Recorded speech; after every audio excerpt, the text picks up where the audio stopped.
After solving the daily puzzle for January 18th, I did some research and found out that it was composed by Samuel Loyd, who was born January 30th, 1841, and passed away April 10th, 1911. As a chess composer, Sam Loyd authored a number of chess problems with interesting themes, and this is among them. We have control, control, control, control and control, control and control, and controlled by the pawn here as well, and control. That one's occupied. The king is only safe where he stands. We're materially down. 2 rooks and 2 bishops against a queen and a knight is normally decisive, but not with this king frozen in the middle of the board. We need to find a safe check. And I had this idea of checking from A1. The problem was I didn't want to relinquish C5, but I don't have to because black gets put in the ultimate Zugzwang. He has 15 legal moves, ladles and jelly spoons. But no matter which of the 15 moves he makes, we can give checkmate in one way or another. For example, in the puzzle, bishop b7, but that relinquishes the f5 square for checkmate. But let's say bishop d7. Well, then we've got queen d5 checkmate. It's no longer covered by the rook. What about bishop e6? Then we have queen e5 checkmate. That's no longer covered by the other rook. And as you can see, bishop f5 simply gets captured by our knight for checkmate. So what about the other bishop? If you move here, that undefends the b4 square for checkmate. Same with bishop h6. Same thing, it's just different.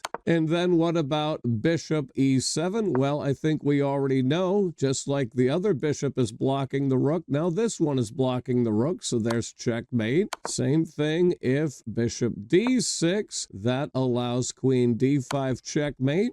And if bishop c5, that solves our problem that we started with. Queen a1 is checkmate. So neither of the bishops can move. Well, what about the rooks? If he puts his rook on d7, that's no longer defended by the bishop, so that's checkmate. And if the rook comes to d6, then this is no longer defended by the bishop, so that's checkmate. If rook to d5, we just capture the rook, defended by our knight for checkmate. And now finally the other rook. This is the same thing, it's just different. The bishop is now blocked, so that's checkmate. Here, the f5 square is now blocked, so that's checkmate. Here, the e5 square is super attacked, and that's checkmate. 15 possible moves, all of which result in one checkmate or another. Amazing, Samuel Loyd.